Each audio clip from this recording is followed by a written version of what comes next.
Changing the past doesn't change the future. So Back to the Future is a bunch of bullshit? One of the amazing things about comic book movies is how easy they are to pick up. Unlike comics that have thousands of issues for any given character, the movies adhere to a strict timeline that doesn't require all that much viewing. Or do they? Avengers Endgame, apart from being a beautiful swan song for many of the original cast, also happened to create the messiest timeline possible, setting up many future projects. Let's talk about it. It's fantastic that Tom Hiddleston's Loki has had 6 appearances in the MCU thus far, but who cares about character development? Disney Plus's Loki takes place following the mischievous trickster's second MCU appearance in the first Avengers, which was technically also his 6th appearance in Avengers Endgame. Confused yet? So this means that the Loki appearing in the Loki series is the unredeemed and totally evil god of mischief prior to saving his half-brother a handful of times. In a stroke of pure luck during the Battle of New York, Loki steals the Tesseract and as a result is captured by the Time Variance Authority, where he will be responsible for cleaning up a whole slew of surprising timelines. But, I mean, let's be honest. We were all just going to be watching that Disney Plus series to see Owen Wilson in action. I know. Sure, the Avengers are directly responsible for Sokovia becoming a floating asteroid, for letting Thanos wipe out half the universe for 5 years, and for the uptick in shawarma restaurants around the world. But their name is the Avengers. You gotta create a problem before you can avenge it. Home run!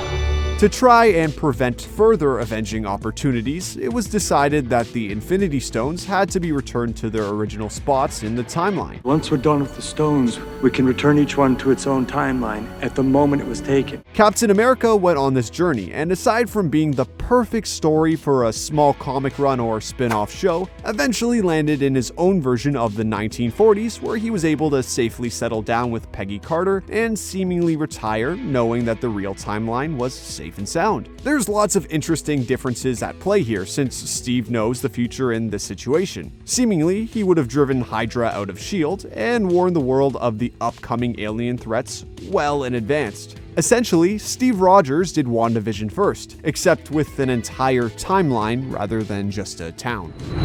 We still have some crazy alternate timelines to list, but it's important to recognize the main, currently canon timeline where the MCU action takes place. This one in 14,605 possible futures, where Phase 4 is continuing to expand on, has been dubbed the Sacred Timeline. While I am sure future projects like Doctor Strange Multiverse of Madness and Spider-Man No Way Home will delve into other timelines to rather surprising results, they all start in the Sacred Timeline and build towards the future of it. So how do you have a continuous threat in Endgame when the first act has the villain definitively dying? Time travel. The Thanos that brings out the big guns at the end of Endgame is the 2014 version of the character after learning about his future death. In his time-traveling shenanigans, he brings along his adopted daughter, Gamora, which means there is a 2014 version of the MCU that is mysteriously safe from the threat of Thanos, but also missing the Guardians of the Galaxy, the wild hunt that took place on Xandar in the first Guardians, and the prison break that ensued relied heavily on Gamora's presence. And without her around, Peter Quill and his gang of misfits are just strangers stuck in a maximum security prison. I know, this means that the most important character in the MCU, Howard the Duck, never got released from the Collector's Vault. Oh, you weren't thinking about that? Let's just move on. Let's take our time stone and rewind this video a bit. Alright, so we have Loki cheating his eventual death by joining up with the TVA. But what about the timeline he left behind? What's the case? Where's Loki? Remember all those theories where the world ended in 2012 due to the Mayan calendar? Well, the events that the 2023 Avengers caused during the Battle of New York actually leads to a post-apocalyptic universe. Captain America spills the beans to himself about Bucky and shambles Hydra's secret operations by making Crossbones and company believe he himself is Hydra, therefore ruining the Winter Soldier film. Loki's descent from the timeline causes major problems for the future stories of Thor between the Dark World and Ragnarok, which could lead to Thor's death. Since Iron Man got that ant-induced shock from his arc reactor, potentially Iron Man could have entirely skipped the bulk of his Iron Man 3 story, fast forwarding to removing the arc reactor and actually committing to his retirement. And let's be honest, if General Ross knew Hulk was responsible for letting Loki get away scot-free following a massive terrorist attack, Bruce would immediately be locked up in the raft. Essentially, in this timeline, we have an Avengers-less future where Earth is entirely open to attack. This could potentially be a terrifying visit for Loki in his spin-off show for Mobius to quickly establish the butterfly effect that occurs during time travel.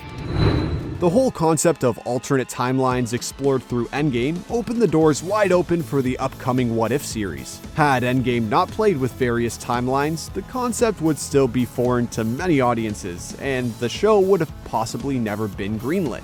Thankfully, the concept of asking, what if King T'Challa was actually Star-Lord, becomes less crazy when there's a whole slew of alternate timelines being explored. As for Wandavision, that's a tricky one. I mean, technically it takes place in the sacred timeline, but everyone under Wanda's hex happened to believe they were in a nightmare-induced, decade-spanning timeline.